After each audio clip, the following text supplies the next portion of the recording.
So hello everyone. Glad to be here. John took me to a vegan restaurant last night. Oh, what an introduction. I thought I'd throw that out for you. Yeah, thanks very much. That's still on your mind, isn't it? Yeah, I can't get over that. Right, well, yeah. an interesting evening, wasn't it? It was. There we go. I'm sure we can weave that in somewhere, can't we, mate? So yeah, I'm traumatised. You're still traumatised. Anyway, we're very pleased to be here this morning. So, should we start with the introductions? Yeah, so obviously we'll be talking about today keeping the individual at the heart of the provision and just a bit about us. So John, I will let you introduce yourself. So thank you. My name's John Reid. I'm now a senior lecturer at Oxford Brookes University with an interest particularly in child and adolescent development, special education needs, disabilities and inclusion. I work on a number of different courses at the university, including initial teacher training, so I'm very interested in how the reflection framework can support our beginning teachers moving into special education needs. I also coordinate, and I'm very lucky at Brookes to have a 3-year specialist degree, undergraduate degree, that's been developed around special education needs and inclusion disabilities, and I also work at a master's level around introduction to SEND and understanding alternative perspectives on things like challenging behaviour and so on. So that's my kind of that's my background. So I'm Max Green, so I'm an IT analyst, also do acting, been on YouTube for about, 10 years now, gone through a whole range of stuff, started off doing a stunt show which was just on my bike going down a hill, which I thought was amazing. Sounds exciting. Now I do weekly videos talking about autism, and also ambassador for the National Autism Society, so do a lot of speeches in London at Parliament, just kind of trying to, I suppose, improve and better, the lives for people with autism, really. Yeah. And I thought, as John's got all these labels, I just thought I'd put all mine. I just thought, it's only right, it's only fair. John's qualified, I'm experienced. Is that that's very good. I think that's a very good analogy, Max, isn't it? So, I just thought, why not? So, yeah. So what we're going to try and do is give an overview, and particularly from Max's perspective. The idea today is thinking really much about putting the learner at the centre of the provision.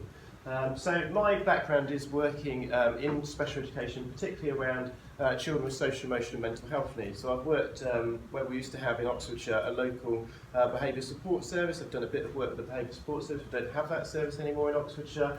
I've worked in mainstream provision as a primary school teacher, but having a particular interest in supporting children with special education needs and disabilities. Very lucky to have worked in residential provision, so a school called the Mulberry School in Oxfordshire, 38 and 52-week care for some of the most traumatised children in the UK. And prior to working at Oxford Brookes, I was a deputy head teacher then of an independent special school for children with complex learning needs, communication difficulties and challenging behaviour. So that's where I'm coming from. Very pleased to be able to reference Professor Barry Carpenter here, and it's true, I think, to say that we're seeing at the moment, a generation of children with particularly complex needs around their emotional vulnerability. So I think part of our work at the moment is to think about how we can support these children, particularly around the emotional aspects of their learning. And I think that's going to be a thread that is weaved through the talk this morning. Absolutely, and obviously while John was working at one of the schools that he did, that's where me and John actually met, because I'm actually a former student of John's. So I was the deputy head and Max was one of my students a few years ago. So he kind of saw, I suppose, the progression that I've made from school life to now, which I think is what makes it so good when we speak to speak to people with each other, is because he can really say it from a teacher's point of view, and then I can really say from a student point of view and what it was actually like going through the educational system. Yeah, and I think what's really important is that Max is going to talk about his early experiences in primary school, moving through then into secondary school, but a kind of a different experience of secondary school, and then into an independent special school. So that kind of journey, I think, is really important to reflect on around the experiences, what worked particularly well for Max in school settings, and maybe what didn't work so well, and how we can reflect on how we could do things differently. I'd also encourage, not that I want to distract at all from Max's talk today, but to recognise that actually I'm sure throughout the talk there'll be aspects that are relevant to aspects of the contents page that you're going to be reflecting on throughout the day. So it's the first time I've seen that. Actually, it's a really good book. Yeah. So thinking about the knowledge of the learning, for example, the teaching and learning, all that kind of stuff, I think Max will be able to weave through in the talk today. Absolutely. Great. So, schools. This was me at school. I tried cool, to go. Isn't it? Very cool young man. I tried to go for the TJ at a recess look, but yeah, it didn't quite work. Obsessed with the backwards head cap. Every day at primary, I would walk in with a head teacher who'd ask me to take it off. And did you? I did, yeah, but she had to wet my hair every morning because my hair would be so stuck up that she used to have to take me to the head office. You don't mind me getting my own back this morning. Max got up at 7 o'clock this morning to go and find a shop to get some hairspray. Yeah. There you go. That's It's a well, must. It's a must. It's a must. If I can't wear the cap, the hair's got to look all right. And I can't really wear a hat in this. Well, I can. Because my hair's a mess, but there we are.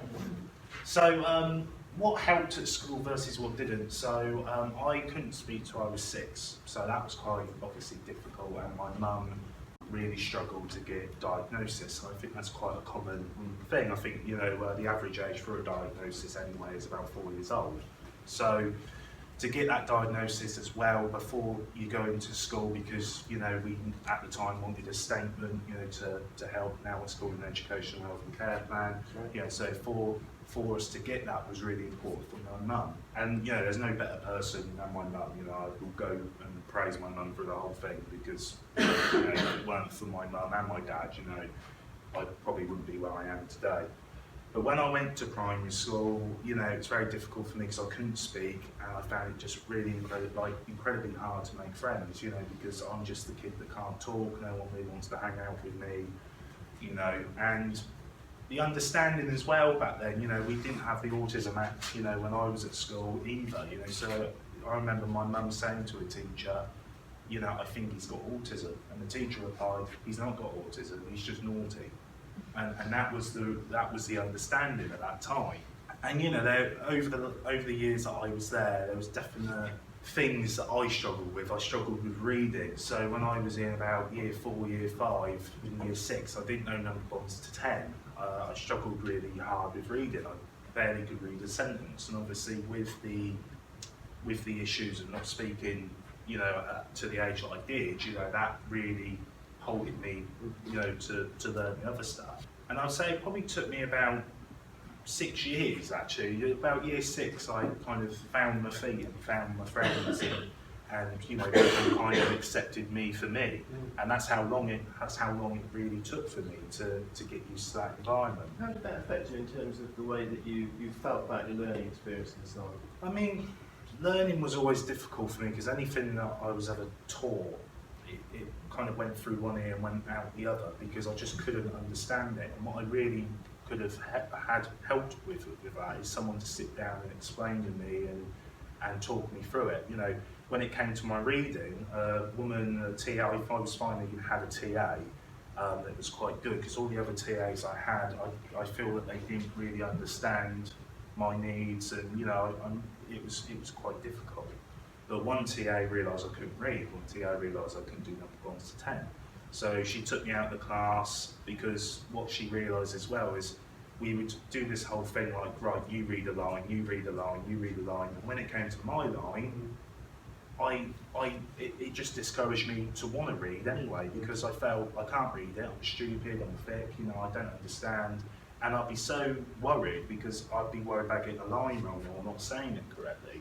So what that teacher did was take me out of the environment, get me a book that I really enjoyed, because at the time we were writing about the Highwayman, we were reading about the Highwayman, and I just wasn't interested in it. You know, it weren't something that was going to get me to go, I want to read that book. So she found teaching the Highwayman actually in year 3. Was that year 3 or 4? Year 4, yeah. So she went out and got, you know, a book that I enjoyed. It was like fairy tales with a twist. So instead of Cinderella, it was Cinder Boy and how he wanted to go to a football game. And that really was like, oh, that's awesome. You know, I want to learn about that. So that was really helpful, wasn't it? The kind of recognition, you know, what you were interested in, what you were engaged in. Maybe that sort of space away from the whole classroom reading sessions. Yeah. What about worries? Did you have any? How were your worries supported in school? So worries, I'd say, for about until year 4, I didn't really have a lot of support with, because the thing is with schools, as we all know as well, you go from one class to the other and then another teacher takes over, and sometimes that teacher's better, sometimes that teacher's, I avoid the word worse, or better, because sometimes a teacher can be really good, really knowledgeable, but they just might not have the understanding. I knew of a teacher at our school who was probably the most intelligent man I ever met, but when it came to understanding necessarily, he was nowhere near in comparison to you. So I don't want to measure teachers on basis of good or bad, it's quite unfair really. But, you can get a connection with a teacher, and sometimes you go into another class and you might not have the connection with the other one, and that can be difficult. When I went into year 4, my worries were kind of managed because the teacher recognised that actually the worries were affecting my learning. So what she done was she made me a green box. She gave me like my own desk in the corner. She said, right, I want you to bring in some photos. Here's a video that makes you happy. And anytime you get a worry, I want you to write it down and put it in the box. So I want you to think, when you're writing it down, you're writing it from here, you're putting it on paper, and then once it's in the box, it's out of your head. You don't worry about it. And if you want to talk about it at the end of the day, you can, and if you don't want to, you don't have to. And what it taught me was actually how much I was kind of worrying unnecessarily. Because by the time I reached lunchtime or the end of the day, I thought, why was I really worried about that? Because it was sorted. It'd be like I fell out with, Dave, or I fell out with Rick. And then by the end of the day, it was like, we're mates now. So it was that unnecessary worrying that actually taught me I didn't need to worry about that. That's really helpful. Yeah, and how much time did I worry about it? I remember being in a talent contest when I was at school, and that really helped. But this is sounding old now, but not, He's not old. I'm not. But I remember in this talent show, our CD kept getting jammed. So we were singing in the middle, and it kept getting jammed, and we couldn't finish the performance. And I was so worried because it was a voting system by the pupils, and I was so worried I wasn't getting through.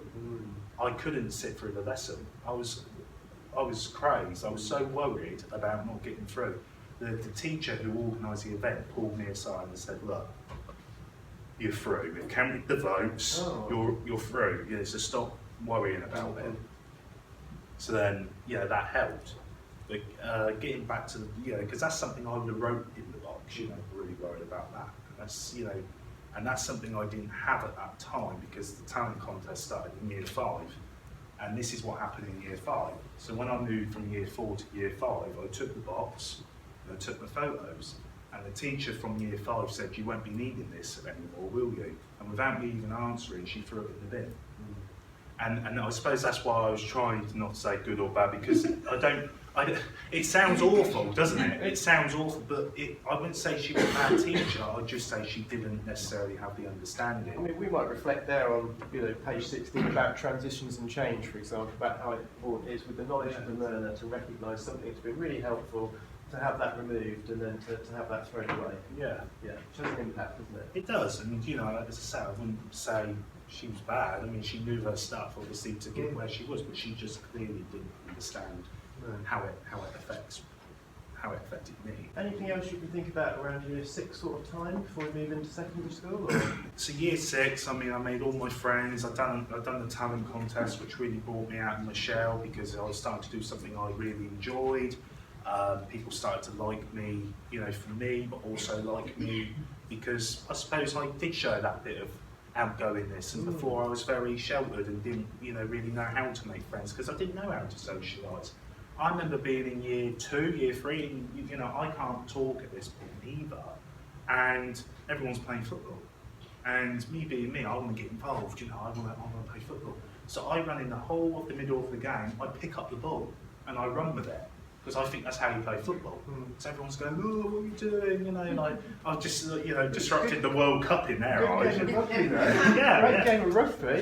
The wrong sport. Early starter in rugby. So, 2 people took me aside, 2 friends, and said, "Right, we're going to teach you how to play football," and that really helped, And they necessarily didn't understand my conditions, but they simply understood he doesn't know how to play football. let's sort that. Yeah. And you know, they started off with something, and then that gained into friendship, and you know, those are the people I entered the talent contest with, and yeah, and that's kind of how it evolved for me. But I always found learning and all of the educational side tricky, and I think it was just because I had a really good TA in year 4, really good connection, and then she left, and I had another TA, and I think, again, from an autistic point of view, it's very hard, that change, that, you know, that getting used to, you know, this new person, and her getting used to me, you know, it's very tricky for a teacher point of view as well, because when you meet one person with autism, you've met one person with autism, and there's no sudden quick fix or guide on how it operates. So you're in year 6 now, you feel comfortable with a good group of friends, Yeah. you're feeling a bit more settled in the school, and then it's time to move on. Yeah, so because I had a statement, it basically meant that, I suppose the government said these options for schools you can go down. And all my friends went up the road to a school, because I live in like a little village, so they just went up to the local village school. And then Comprehensive school? mainstream, yeah. Mainstream, So, yeah. and then I went to a school in Phil, which is near Reading. But the reason I went there was because I had an ASD unit. Now, I knew when I kind of visited that I didn't want to go because all my mates are going, and I now got to make new mates, and it took me 6 years to make friends, and now, you know, it's going to be another possibly 6 years of doing it again. And with the learning as well, I knew that my friends are a lot more smarter than me, you know, even qualification wise, but also just In different ways. yeah, I suppose. Let's say that. So, you know, going to this new school, I thought an ASD unit would actually be beneficial, you know, because it was a mainstream school with a secondary unit, so it's a bit the best of both worlds. But what I found slowly after time was this was very much an ASD unit which wanted children, students with conditions, that anybody that showed that trouble or sign of difficulty. You might say sometimes, I might use the word distress sometimes, Yeah. you know, levels of anxiety and so on. Levels of anxiety, people not going to lessons, people absconding, you know, instead of tackling the issue or finding a way to introduce this person back into the classroom, simple things like, you know, for instance, I was getting bullied, you know, so I was bullied by 7 people, they text me saying, if you come in, we'll beat you up, and things like that. So I was always kind of scared to go into the classroom, so I stopped going. So instead of, you know, tackling that and having a look, you know, why is he not going to lessons? Instead, they kicked me out, and that was year 8. So I was only there about 2 years, and that was it. And you'd think from an ASD unit that would be their really last resort, but I mean, I probably saw a good 6 people kicked out while I was there. So it became very obvious for me that they very much wanted people with conditions, but people that didn't necessarily require a lot of assistance, you know, and the people that did were slowly ushered out. Did you have support in the ASD unit and the mainstream? So mainstream, you know, the mainstream school was quite difficult because there was definitely, it was very complicated because I had an LSD unit. LSD, learners, right, okay. Yeah, an learning support unit. Yeah, they had an LS unit and then they had an ASD unit. And when I joined the school, I asked, like, one of the things I really didn't want was, not because I didn't need the help or the support, but I didn't want a TA to sit right next to me, just because I felt as soon as that happened, the other kids had got, you know, they got ammunition, basically. They got something to go, that's, you know, that's what's odd or weird or different about him. And I just wanted to make friends and meet people, you know, on the basis of me being me, not because, you know, Max requires someone to sit next to him. So I say, I'm not saying I don't need the help, but is there any way we can make it, you know, like, so you hover, you know, and Like the helicopter TA rather than the Velcro model. Yeah. Because I just knew that someone would pick that up and that'd be it. And the TA said, yeah, of course, you know, we'll do that. And then the first lesson, they sat right next to me. So that was kind of it gone, you know, from the get point. And yeah, that was something that didn't help. Also, the main school did not really have a good, I suppose, didn't have a good repertoire, I suppose, with the ASD unit at all. You know, they didn't really know if that person had come from LSU, they didn't know if that person had come from ASD unit. I'd actually say the teachers were more recognised, you know, with the LS unit rather than the ASD, because I suppose they just had that better. Do you think it's about knowledge and understanding, or? Yeah, I mean, you know, I would have teachers that would just not even know I've got autism, know I've got a TA with me, but they wouldn't necessarily know what I had or wouldn't know how to support it. And it was kind of left to the ASD unit to do that, but then they're not the ones delivering the teaching. You know, they're the ones delivering the support and the guidance. But if you've got a teacher up at front of the classroom teaching it differently, it's very hard for a TA to then translate that into a way that you understand, especially in a mainstream busy classroom, because of all the environment that you're in, the noise, you know, it's not as easy to go, right, so, you know, I find myself, my TA whispering to me, you know, that's what he means, right? And it's like, yeah, he's talking, or, you know. And I remember you saying sometimes as well, there were sometimes issues around, you know, the kind of expectations around being independent, if you like, in secondary school.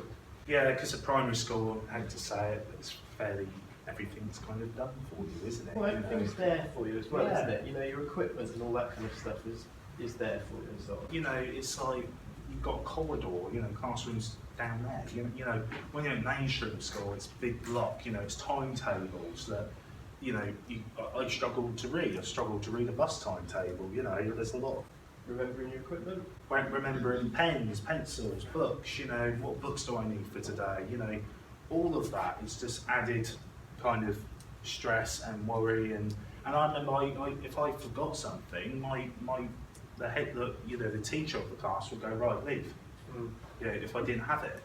So, and what I felt by that is if he really truly understood autism and understood that I came from the ASD unit, he might have said, There's a pen. yeah, here's a book. Yeah. You know, Maybe. remember it next time, you know, but there wasn't that, so I put that Awareness, yeah, thank you. there just wasn't that awareness, you know, and, you know, the ASD unit would, again, they become short-staffed, so some lessons you would go on your own, and then that teacher would try and it just wasn't a good I didn't feel there was a good connection, and what I also always say to John is I still kind of, it still bewilders me today why there was an ASD unit and an LS unit, because really you kind of segregating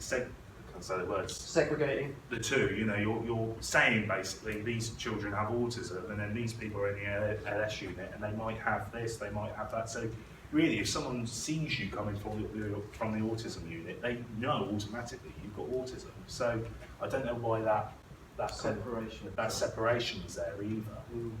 Because it's like, well, do we start having a unit for everything? Well, this is right. That's the epilepsy unit, you know, that's the dyslexic unit, that's, you know, so I just don't think in that environment it worked very well. Not to say it can't work, we often have that discussion, but it just didn't work, and it was simple things like just the communication between the school and the ASD unit. I remember one day I just wanted to go to one lesson on my own without a TA. So basically, I didn't let them know where I was. So I just went to my lesson. They didn't know where I was. So they've rang my dad up and they've said, your son is missing. We can't find him. So they've checked everywhere. Apart from the classroom. Apart from the classroom. So my dad is driving up and down the road thinking, where the hell is he? You know, you wait till you get home. Blah, blah, blah. And anyway, they rang my dad up and said, oh, he's in his lessons. Getting on with his work. So, and that was the kind of thing, and it's because really they didn't understand that I just wanted to go to one lesson and just try it on my own and see how it went. And it might have went terribly, it might have went good, and it was a good lesson. I actually quite enjoyed it because it was that, and not without that, you know, I might have got things wrong and probably the maths book probably looked horrible, but it was, you know, it was a good experiment for me to see if I could do it and how it felt not to have somebody by me all the time. Yeah. So from year 8 then, you moved from a unit attached to a mainstream school into then an independent special school for children, again with complex learning needs, communication difficulties and challenging behaviour. That was the kind of label around the provision. So you're probably about 13 at that point? Yeah. Maybe Yeah. 13 at that point. So 13. we can move on to our junior. That's where Max and I first met. And I remember the interview. I was deputy head of the school, and as part of the interview, Max, do you remember you wore a leather jacket? I had a weird He fashion. turned up with a leather jacket on his first day, and obviously came to the interview and have a look around and so on. And I just remember the conversation that you said, you know, you were really keen to engage in learning. That was what you were. That's what you felt like you were here to do. Come to school, to engage in your learning, and that was, you know. I mean, I don't want to embarrass Max, but Max then, when he arrived, I never heard him swear. I only ever saw him engage in his learning. He was chairman of our school council for 3 years, which was really impressive. Made some huge, you know, changes to the school. Do you remember the first thing, the first change you requested as part of the school council? Yes, it's a very important one. It's one that's engraved in my head. I think everybody benefited, didn't they? Mirrors. in the Mirrors. Not that he's a vain young person at all. toilet. The cap was off. I had to do my hair. Mirrors was the first thing, yeah. So the school council had their own budget, and we had to decide on £10 per yeah, mirror. £10 per mirror. Was it £10 per mirror? Oh, you've got a better memory than I have. But yeah, we had to think about the health and safety considerations. But it was really important then. At the time, there were more boys at the school than girls, actually, weren't there? So Well, and I will say this, I've gone back to the school and spoke, and I went into the toilet because I wanted to check if this mirror was there, and there was no mirrors. there's no mirrors. There weren't. Oh, But there I were went no back and mirrors. spoke Yeah. about 2 months ago, and the head Yeah. teacher came up to me and she said, Max, just a quiet one, just to let you know, the mirrors are back. They're restoring mirrors. Max has a habit of making big changes at school. We'll talk about some other. I obviously said, don't let that happen Don't again. let that happen again. Some other changes at the school shortly. So I mean, yeah. So Max is now in an independent special school. At the time, because we've moved to a new site, haven't we? There was probably, when you arrived, maybe 20 children, young people. By the time Max left, the school had grown then to probably 70 odd across 3 different sites. So rapid growth in a very short amount of time, actually. So yeah, Max and I met at our independent special school, and Max is now going to tell you a little bit more about his experience in an independent special school. So, I mean, me and John spoke a bit last night, and I actually said something that I thought was quite true. I mean, when I went to school, I did just want to learn. You know, that was my sole focus. I stopped, because at my old school, I kind of reformed, and I started pretending to be a bit bad, and started not going to lessons, because I wanted people to like me. And when I got kicked out, I thought, well, where did that get me? People weren't liking me, they were just liking me for this kind of fake facade that I was putting on. So when I went to this school, I thought, no, I just want to concentrate on learning, getting my grades and that. And to be honest, not because the education and the teaching was anywhere like bad, because it wasn't. The teaching, all the teachers had the capability and all the teachers had the knowledge to teach, but because of the environment that it was probably a little bit, for me, I felt it would be too late to learn and get the qualifications that I needed. But that's not due to the teaching, that was just due to the environment, because, I mean, my first day, I'll go through my first day, right? I've turned up at the school, I met some teachers, and all these teachers are looking at me like in shock, and I'm like, He's a very polite young person. I'm like, why? You know, I'm just being me, you know, nice to meet you, sir, blah, blah, you know. So anyway, you know, my first lesson, I know why, you know, the swearing and the bullying and you know, the amount of fights that probably happened in the first week, and they could also positively handle at the school as well, which was never nice, you know, probably worse for you guys as well. For anybody. And you know, there was guys and children, you know, students, you know, with really complex. So I suppose really the social and emotional aspects, really, there were some children there, young people with really quite complex. It was an independent day school as well, so children were going back home every day.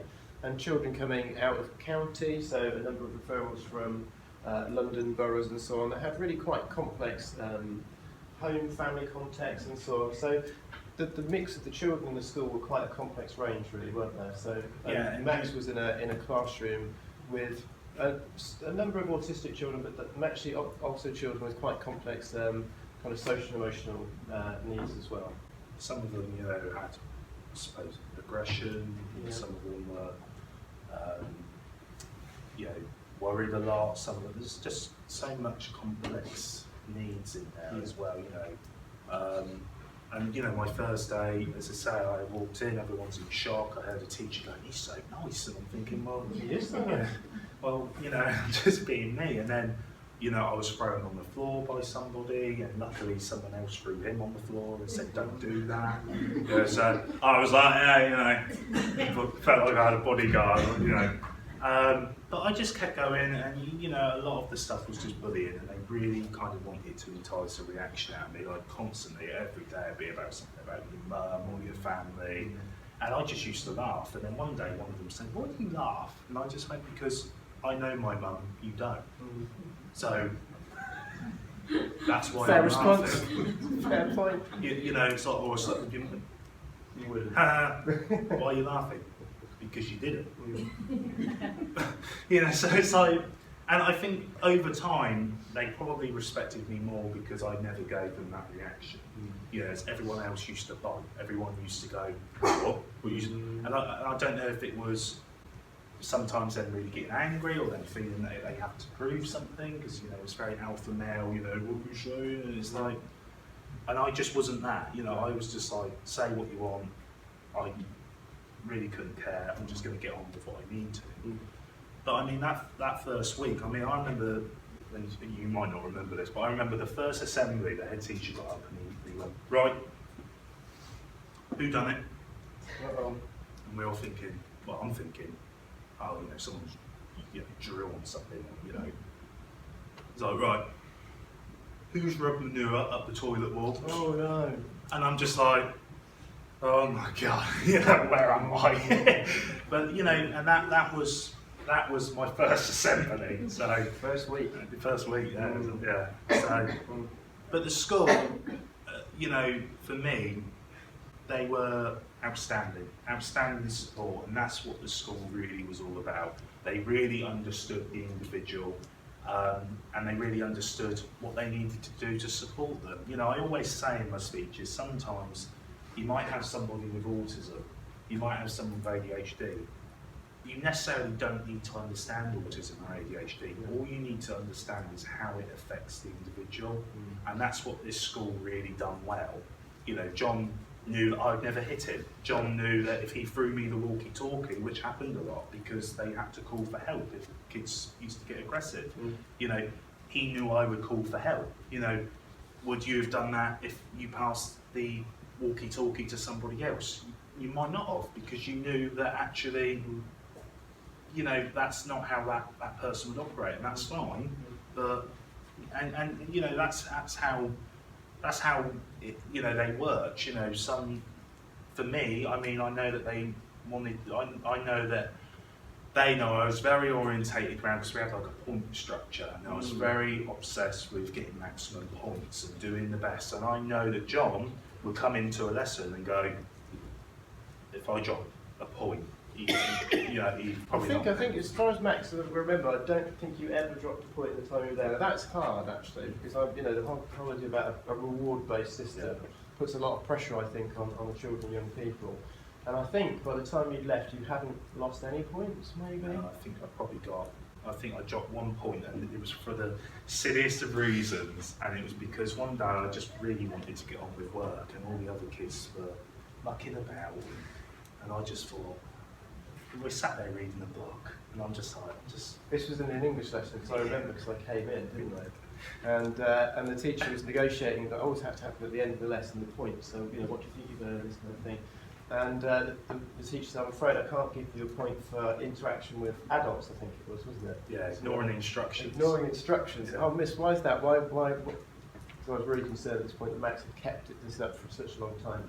Well, he wouldn't stop his work when I'd asked him to. It was breaks. I thought, oh no, this is ridiculous. And I'm really concerned about these kind of behaviourist approaches around the kind of consistency aspect in particular settings and so on. So that was That was easy. You did get your own back recently at a conference. Yeah, I went to a conference and behold, this teacher was there. So I told her about this. She went, I didn't do that, did I? Gave him the point back, didn't she? She did. Yeah. But I still have my own back because I mentioned in one of my, as I was doing the speech, which she was watching, I uttered the words, I said, yeah, I just used to do so much work. I said, maybe someone should have just turned around and said, took my pen off me and said, you need to stop working. And she just went, yeah. What did you find helpful about that school?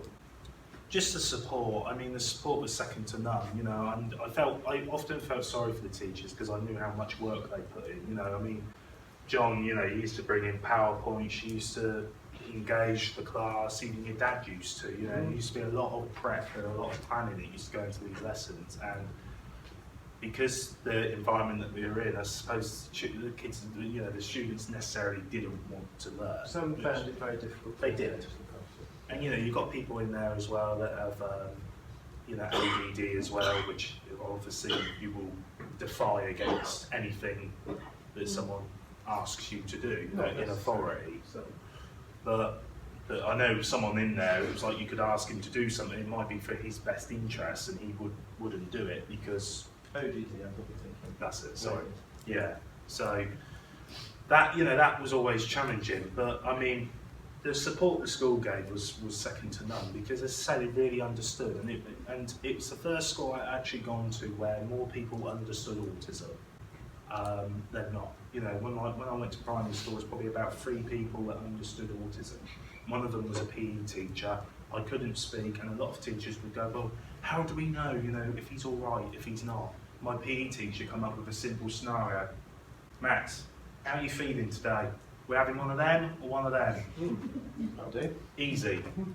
And he's a PE teacher. Like, yeah. Any PE teachers in the room? I'll leave now. Get in, Coke Max. Why not a PE teacher? Well, your dad obviously he learned a lot. But you know, and that's what I could never grasp. But it was just I suppose it was just a simple, how are we feeling? One of them, one of them. And there was often days I go, you know. And then when I went to, you know, my secondary school, that mainstream school, there's probably, I'd say some of the things that actually did help. I really started to get involved in editing. They got me to edit their PGL trip, and then they kicked me out. Oh. But it got me involved in editing. It's just, you know, and they invited me back to see it. So I don't know what's worse, the fact they've gone, right, get out, but can you come back just to make sure it works? Make sure it works. But it got me involved in editing, you know, which got me involved in YouTube, and I made a lot of friends in that unit because, you know, there's a lot of people that had the same conditions as me.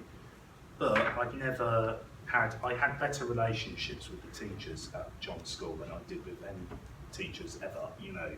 There was just, you know, Bob Marchbank was the person that led the school, and I was in a situation, I've just been kicked out of the school, it's like, where do I go? And it was rather that residential or that school, and I didn't like, you know, the thought of residential scared me, you know, it was like prison for me, you know, and, you know, Bob took me in, and if it weren't for him, you know, sadly he's passed away now, but I mean, if it weren't for him, you know, he really changed my life, so did you, you know, when I met you, you know, you changed my life because you just supported me in the way that I needed to be supported. I'd say the only like downside to the school was, you know, when it came near the end, the school didn't offer GCSEs at the time.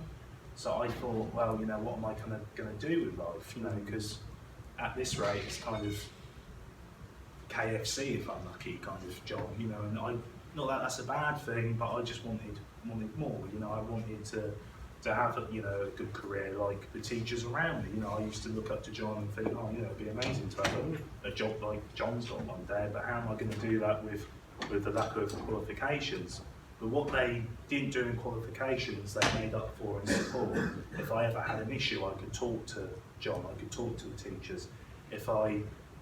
And they taught simple things as well. Like I always moan that, like when I'm at Parliament, they go, well, you know, what should we be teaching? Well, I don't know how to read a bank statement. You know, how do I do my own taxes if I ever own a business? Or how do I read a pay slip, right? There's so many people, how to write a CV. There's so many people I meet, it's like, I don't know how to do that. Never had to before. They didn't teach me in school. But that school did. You know, they taught us. So life skills type stuff. Life skills, a lot, you know, and that helped for when I left. But what I say to Parliament is why am I learning about Henry VIII? His 6 wives. It's great. I'm happy to learn that, but for some reason I know how many wives Henry VIII had, but I can't read my payslip. So sometimes I just think there's a bit of we should introduce more life skills into school as well, and that's what they did. So that's kind of what really helped with the school, and I just think they never gave up on anyone. These teachers would get punched, kicked, spat at, and they used to come in the next day. And I used to look at them and think, why are you coming in? Go home. But they just never gave up, and I think that, if anything, that taught me as well. Because remember when I was about to leave the school, my teacher said, "How did you do it?" to me, and I was like, "Well, what do you mean?" He was like, "Well, everything these people threw at you, you would always." It wouldn't affect you, and I suppose a lot of that came from strength of the teachers, because I thought if they can put up with it and they can understand it and support it, then why can't I? And they just, every day in, day out, they showed a good, they were role models of what you wanted to aspire to, really. And I think, and I think that's important, but also knowing that they were there as friends as well. Who would have thought, 7 years ago that me and John would be doing a speech up in Brighton, at a vegan restaurant.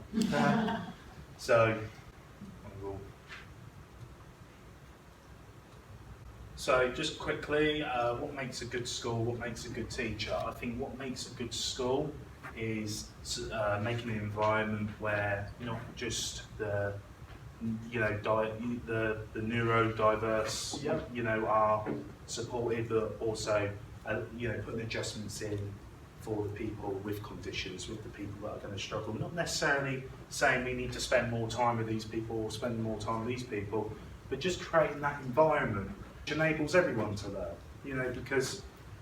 and they might need to learn in different ways. You might have to bend some rules, you might have to break some rules, you might have to take them out of the classroom, you might have to do this, but I think it's really important for a school to say, you know what, that's okay. Yeah. As a lot of schools don't. They're like, no, you can't treat one differently than the other. That kind of flexibility, and I think, well, no, you do have to treat people differently than each other. Everyone needs to be held to the same standard, and everyone needs to be held responsible for their actions as exactly the same as everyone else. There needs to be more understanding of why that person might do that over somebody else. But the statement you have to treat everyone the same is absurd, because I don't speak to my nan how I would speak to my mates, and I adapt that, because I would never say, "Oh, Nan, do you want to go out night clubbing?" You could, she might like that. Perhaps she might. She might. I don't know, but I would never say it. But I would say to my nan, "Do you want to go play bingo?" Or do you want to go for a drink, tea, or whatever. I'm saying really old people stuff there. Yeah, you are. Yeah. But and you adjust, and that's not treating anyone differently. That's just adjusting, and that's okay. And I suppose that's what falls into being a good teacher as well. Is somebody that you can go to, someone that you do making sure that that person is comfortable, that person is supported, making sure that even if you don't understand what their condition is or how it how it affects everybody, just understanding how it affects them is really key. Tolerance, compassion, flexibility, understanding. Just trying to think. Do you think about the sort of relational side of things then, kind of relationships with the teachers? And just that bonding, letting them know that whatever's on their mind, you can talk to me, and it's fine. Yeah, having the time to do that as well. Yeah. So I think this quotation there goes back to the idea that Max was talking about, around the idea about compassion. I think compassion is a really important part of the education system. And I think compassion is the idea that actually it's really being sensitive and aware of the difficulties or the stress that the children or young people, your colleagues might be experiencing, and actually doing something about it. So having that awareness of potential difficulties, and then having the motivation to try and alleviate or prevent those difficulties, I think that's really, really important. Max has shared some really nice examples of things that have been quite difficult for him. Sometimes, actually, I think we get into a pattern of conforming to the way things have been previously. And as Max was saying, I think there is a need sometimes, as teachers, as educational professions, to be slightly non-conformist and to maybe tweak the rules, change them, be more flexible. And I think that's where we see that kind of compassionate practice in our day-to-day work. I think it's really important. Thanks, Max. And I think what Max has talked about there, a lot of Max's experiences there related to kind of levels of anxiety and concern. Some of the behaviour that I think perhaps you might have been exhibiting in the secondary school unit was moving away from things that were quite difficult. And actually what we were trying to do at the other school was actually to try and minimise any kind of concern or anxiety you might have around the kind of curriculum or the expectations around learning and all that kind of stuff. And actually I think it's true to recognise that, as Max has made really clear today, it doesn't matter what the labels are for children and young people you're working with. This kind of neurodiverse population, there's, as you know, hundreds of different labels. So I think when we think about distress and so on in particular environments, it's worth recognising that actually this isn't the children and young people's fault that they have these kind of concerns around particular environmental contexts or particular aspects of learning, for example. And I think as adults, it is actually our responsibility then to really understand the learner, to think about the learning environment, to actually think about our pedagogy and practice. It's our responsibility to make those kind of changes just as much as it is the young people's responsibility to attempt to engage in the kind of learning experiences that we're able to offer. Interesting. So John always, since I joined, you'd have this whole fist, this. It's because I can't shake hands. Yeah. That's what I don't. But you used to draw it. Yeah, it is. And I think it's important, respect. Yeah, and it's always stuck with me. And I think, relationships and respect are really important, and I think they go on even when you leave school, which I've always found, I suppose when I left as well, quite difficult. But I always felt at our school, there was that relationship. For instance, you could ring my mum up, and you had that, you had that good repertoire, right? And that's really important. As at mainstream school, I don't feel that you can do that. You can't just ring and they go, it's like, oh, this is Mrs. Thingy from Thingy, and they'll be like, the first instinct for a parent is, oh, what have they done? Because it's like the school's ringing because it's bad, but John could be just ringing, to say, great then, Max, really enjoyed this, and that's really important. And for me as well, having that structure for a young man, a young boy, with autism, it was really important. Some people don't have that structure. If I ever had an issue or anything, I was always very open with my mum. My mum is very much my rock. She's kept me, on the right path, in my life. But she's also not been afraid to let me go out and make those mistakes. She's, I'd say, kind of getting older. There's some things that I probably have been a bit mollycoddled on. For instance, just clearing up after myself, or putting the washing on, or things like that. There's a lot of things that I think, my God, I'm 22, I should know this, but I don't. But for instance, I remember getting on the bus for the first time, and I just got my new job, and I'll speak about that a bit later. But my mum basically said, no, you're going on the bus. And it's things like that. She's firm but fair, but also compassionate and understood. And the more she had that respect and that relationship with the teachers, it bettered me.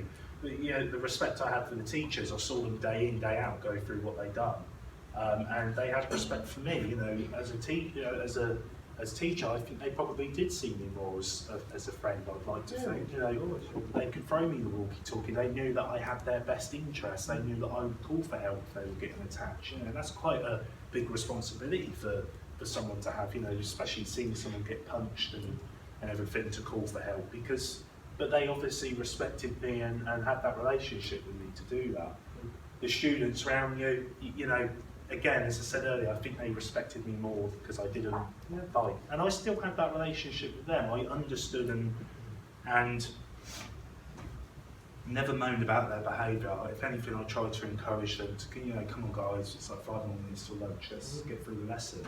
But I never moaned about their behaviour. I never saw them as bad people. I just knew that there was a reason behind that. The action was bad, but there's a reason behind it. It didn't make them a bad person. So yeah, just our relationships, I think, for me anyway, was really, really important growing up. So how do you help someone like me with autism? So what is autism? Someone once said to me, and well, they didn't say it to me, I read it. I'm reading it. So what is autism? I saw it once and it said, it's like a play, everyone's got the script apart from me. And I thought that was quite fascinating. So how I explain autism is very much like that. It's very much I'm in a play and everyone knows everything and I'm kind of just, I suppose, winging it really. And you know, just using experiences that I've gone through to know what's right and what's not and what's wrong, and also using the knowledge from parents and teachers to do that as well. Does it affect everyone the same? No. I know people that wouldn't have stepped foot in that vegan restaurant last night. They would have ran a mile. That was quite a challenging environment, wasn't it? Yeah. As for me, I will try it and I will go in. You didn't like any of it, did you? Let's be honest. Didn't like it. Was I enjoyed it. It was too bright in there. It was too noisy in there. Didn't like the food, and I don't think I'm ever going to hear the end of it now. That was a nice. I was with you. That's a nice. That's very kind. Thank you. So does it affect everyone the same? No. So what is the answer?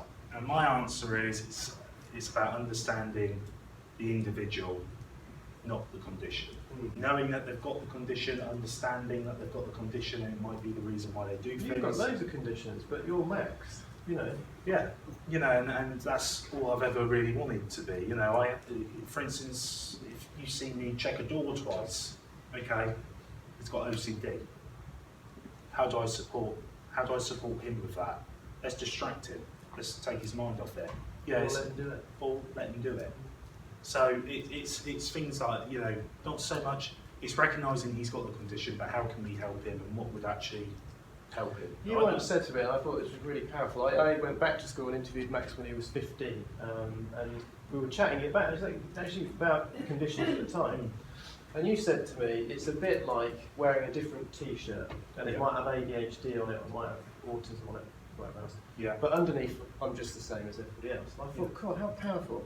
And I thought to myself, I wonder how long he's thought about this kind of analogy. And maybe that's been really helpful over the last few years. He said, I've only just thought about that now, but, you know, no, I thought that really made sense, actually. That was really powerful. You know. It is though, we've got many layers. Yeah. And, you know, I've got 5 shirts, you might have 1, you might have 2, you know, you might have 7 and you don't know. I hope I've got more than 1 shirt. I mean, this is Ellie Chappell. You might know of Ellie Chappell on, she's often around on social media, particularly around her Flip the Narrative campaign, which I think is really important. And that's thinking about, you know, we're all the same essentially, we're all human. It doesn't matter what the labels are. I mean, Max has shared some interesting, you know, experiences throughout school, some positive, some not so positive. But again, all the children and young people that we all work with are children and young people first. You know, they're all human, they've got lived lives down outside. I think that's really important. Yeah. I thought that was such a good answer. So, what's happened since? So how we learn together, I think we still do learn, really, together. Yeah. Me and John's always had that, I suppose, that good relationship. You know, I can tell him whatever, he can tell me whatever. Shall I explain how we got back in contact again? I was at a conference a number of years ago, I can't remember how many years ago.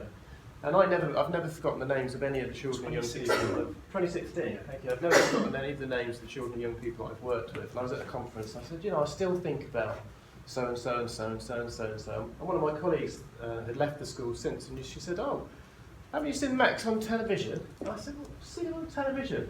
Oh, he's an actor now. Oh, he's an actor. Yeah, he's been in Holby City, he's been in Casualty, he's been all that. So I thought I'll just see if he's on social media. So I sort of put Max Green and he turned up, and I just sent him a little message saying, I don't suppose you remember him, you know, used to teach at your old school. Oh, Mr. Reed.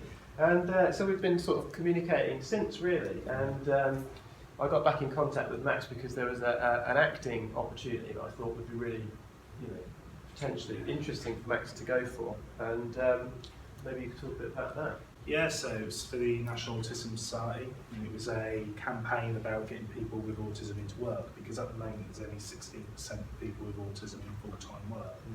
That hasn't changed for 10 years, even since the Autism Act came in. So that's something I go up to Parliament and speak about. regularly. And part of this campaign was me acting as an individual with autism, also having it as well, but his name was Stephen in the campaign, and it was about him going to job interview after job interview after job interview and not getting the job, and how stressful and how nerve-wracking that can be, not only for anyone, but also with the sensory overload it might have on somebody with autism. And you know, when we went out to Parliament, I always remember, you know, we said about the figure to the government, because the government they didn't even take track of that number. It was actually Autism Society that took track of that. So they had no idea how many people were full-time with autism. And I brought up an example of someone who had epilepsy. He can't get the bus, you know, because he's very nervous. He's got autism as well. He can't drive. His mum and dad are very ill, so you know he can't. So he lives in the village. You know, there's nowhere really to work and everything. And their answer was, well, you can go to a job centre. The people at the job centre are very friendly, and I'm thinking, well, you're missing the point. He's nervous enough to go into a job interview, so what makes you think he's going to want to go to the job centre where, I hate to say it, but you do get prodded and probed quite a lot to prove that actually I don't have a job, I've not got any resource, because essentially they're giving you money and they're going to be a bit more, you know, well, why not? Why, you know? Yeah. And I just felt that was a terrible reply. You know, it was really bad. So, you know, because of John, I now do a lot of speeches, and that's kind of how Come speak at universities, you speak at public events, don't you, all over the place? Yeah. And I think we should offer some opportunities for questions, because we've got about 4 minutes left. But Max is now, do you want to just say what you're doing now presently? Yeah, just going through it. So when I left school, I didn't have a lot of qualifications, obviously. I had functional skills and things like that, but just no GCSEs, which were quite hard. I organised some work experience at a cafe. I realised I never want to work in a cafe again. I then organised some other ones. Okay, let me ask the board, I'll get back to you, because it was all about organising some work experience. So anyway, he came back to me and said, let's do it. And I walked in day one, I thought I knew everything about IT, and I walked out and my mum went, how did it go? And I went, I know nothing about IT. But I really enjoyed it, and I knew that's kind of what I wanted to do. They were going to take me on for an internship, but then unfortunately they moved office from Abingdon to London, so it was a bit too far for me to travel. I went to college around this time. This is where I got diagnosed with epilepsy as well. I had my first fit at this age. I was never born with it. I just later found out that I had it. Started doing some small acting gigs because I was watching EastEnders. Don't judge me. And I said I wanted to be an actor, and I thought, well, get off your bum and do it. So started off some small plays in Newbury, so done The Passion, Tragedy on Embourne Road, and then the makeup artist for one of those plays said, I'm doing the makeup for Glue and they're looking for extras. So me being me, I said, oh, you know, I'll do that. And this is when my mum said, I've just got the job for as well, which I applied for an apprenticeship, about 300 people. Turned up in a checkered shirt and chinos because they said kind of smart. So I thought, that's my smart. So I stuck out like a sore thumb, really. And I turned up, I thought, I'm never going to get this job. Then they said, do an English test and maths test. And I thought, yeah, definitely not got this job. But I took I took 2 books that I'd done, showed them all the work I'd done. They was only going to take up 1 apprentice on that year, and instead they took on 2, so they were really impressed with myself. So I'm just trying to skim through really quickly, as you can I could tell. So while I was at Glue, there was a rope separating the actors and the extras. So me being me, I went over the rope, and I pretended to be an actor that was joining next week, that was just checking the production out. So they'd be like, who are you? I'm playing Greg, he's coming into the story later on. And they'd be like, oh, right, anything up? I'm saying, yeah, it's a bit low key at the moment. And all this. So they were like, oh, right, because it was a murder programme as well. It was like murder investigation, so anyone could really come in. They'd be like, yeah, I'm Greg. Oh, I ain't, yeah, keep it low key, because obviously the storyline, oh, all right. So I said, you know, who's your agent? I got all this information. So I was like, right. So for about 2 years straight, I emailed probably every casting director in the United Kingdom. Got the job, and this time I'm emailing as well, and I'm doing my coursework and getting on with my job there. And I needed level 2 English to pass my NVQ. So I had an NVQ, IT exam, English, they were all fine, but my maths was my biggest struggle, and it took me 8 times to pass maths. Persevered. I would always lose by 1 mark or 2, but I just kept going because it was the only thing stopping me from getting the job. And I'd done it. I'd finally done it, and then off the back of that, I won Apprentice of the Year for West Berkshire. I went for that award twice as well. So again, I kept going for it. Persevere, doesn't he, Max? I went for Apprentice and my mate got it, so I thought, right, I'm going to up one. So I went for that one the first year, didn't get it, went for it again and got it. Yes. So yeah. So then I finally got my big break. You can't really see that. Just Holby City. Holby you can't City. See that there. Just You can't see that Holby City. So I came home one day, had an email from the casting director. They said, we'd like to invite you up for an audition. She'd actually gone for a massive pile of CVs and saw that I came up like 5 times. So they thought, give him a shot. He must be good. So off the back of that, I then got an agent, went on to being doctors twice. Then this is where John came back in my life. So now I'm ambassador for the National Autism Society. Is that BBC Breakfast? Yeah, then went on to BBC Breakfast and talked about autism, the right stuff. Done an advert for Ford about training awareness for autism, and also done the same for Santander. Then moved on from my career to become a senior autism. Now just at a company which are being really supportive, and that's kind of the support that you're looking for. So I suppose how we evolved, how I evolved was just perseverance, learning from others, and you know, I think probably one of the best things that actually did happen is John coming back into my life. That's very kind. So with that said, really rushed. Oh, this is just a bit of, Max had his self-promotion, I thought I'd get a bit in as well. These are really interesting, I think really important books. I've got a chapter in this one around emotional development and attachment in the classroom, particularly around approaches to classroom management, behaviour management, and how for a significant majority of children and young people in the UK, some of the approaches that we're undertaking aren't working. We're seeing a huge rise in exclusions across all settings presently, and I am quite concerned about some of the sort of policy context stuff around ways of working with children with more complex learning needs, if you like. I do realise now we have hit our time in terms of 45 minutes. Is there time for Max to respond to any questions, you think? Yeah. So if you do have any questions at all for either Max or myself, now would be a great time to ask them. But thank you, Max, well done. I think that's the quickest I've done that.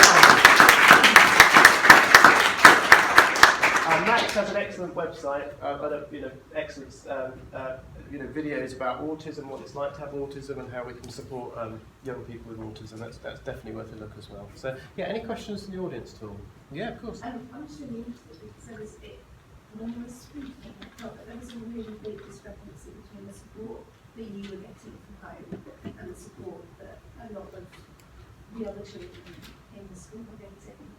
Yeah, so, I'm not to somebody a question, it really struck me, and I just wondered whether you had, I don't know, are there any takeaway messages that we can sort of use to help empower our parents as well? Because I think quite often, parents in these situations can be really disempowering. It's not that they don't necessarily want support, but they don't necessarily always know how. I don't know whether there's any takeaway messages. I think it's quite hard, isn't it? Because every family as well has its kind of own traditions. I know very much, for instance, my granddad was gypsy, so it's very tricky for him, he's not autistic, he's just stupid, because that's how they view it, that's how they've kind of been programmed. To the point where Max's brother was allowed to stay at his grandfather's house at times, and I wasn't, no, because it was sort of cultural implications. I know. Do you think it makes a difference, that kind of regular communication with parents around the kind of positive aspects of the experience of the education? I think sometimes, not in a bad way, but parents might view it as the worst thing ever, and it doesn't have to be. Oh, do you mean the diagnosis? Yeah, because it can really help. I know it helped my mum, because it really puts you in a place where I know what he's got, and I know how I can help him, and I know how it affects him, and that gives a piece of a certainty, a bit of peace, a bit of acknowledgement. I think as well, educational professionals have to be open to the expertise of the parents around their children and young people. I think that's really important. I mean, of course there are still contexts and situations where parents have to work incredibly hard to have a recognition around any kind of particular needs. And I know the sort of diagnosis process is often rather extended and quite challenging. So I think there's all a kind of multi-professional opportunity there to kind of support as well. There's a question there, Max, I think. Hi, thanks. I think it was really interesting, your talk and all the different things you shared. I think one of the biggest challenges, particularly for mainstream schools, is funding. Because obviously, if you're coming a specialist school that's independent, then it's a totally different funding structure. And I just think for mainstream schools, the challenges of funding and the cuts that a lot of boroughs are making, and they're changing the bands for EHCPs and all of those things. And I think particularly for like students who have case status, that's not really taken into account. And I think that there needs to be a bigger drive around that, because schools can't magic resources if they don't exist. And you know, teachers work it, like their contact hours might go up, depends on the school that they're in. So and the class sizes are getting bigger. In terms of kind of changes of placements, boroughs are less keen to do that because it costs more money. So then more pressure is put on schools to meet needs of more students that are complex, which can make it more challenging. So I just kind of wondered what your thoughts were on that. I mean, every time I listen to Max, this idea about learning together, learning together and evolving together. I think a lot of the stuff that Max remembers about making a difference didn't cost money. In fact, it's the kind of relational aspects, it's the kind of listening to the young person around their experiences. It's those kind of reasonable adjustments that don't cost that much money. But I think it's things around the time and the space to have those kind of opportunities to get to understand. I know how incredibly difficult that is, having come from a mainstream background. But I think for Max, often throughout that education experience, we had this chat last night. Actually, there wasn't really a sense of belonging in a school for a long time, and I think that's quite a powerful experience around whether you feel that you connect to that school, or the teachers that are working with you and all that kind of stuff. I don't know if that's true. Yeah, no, it is, and even it was just the not cost-effective things that really made a difference. It was, I remember they had like a person that worked at it was your dad, who was the school therapist, but he started off just as a teacher there. But they thought, well, this is actually a really good idea just to have a school therapist, and some of the kids really benefited from just going up and speaking to them, playing a game of like Jenga or anything, just to have that supportive thing in place, someone that they could speak to the point where your dad was going to be let go. I started a petition to keep him, and they kept him on for 3 days a week instead of totally getting rid of him. That's true. So it was just the not cost-effective things, just knowing that you were wanted and teachers cared and they understood.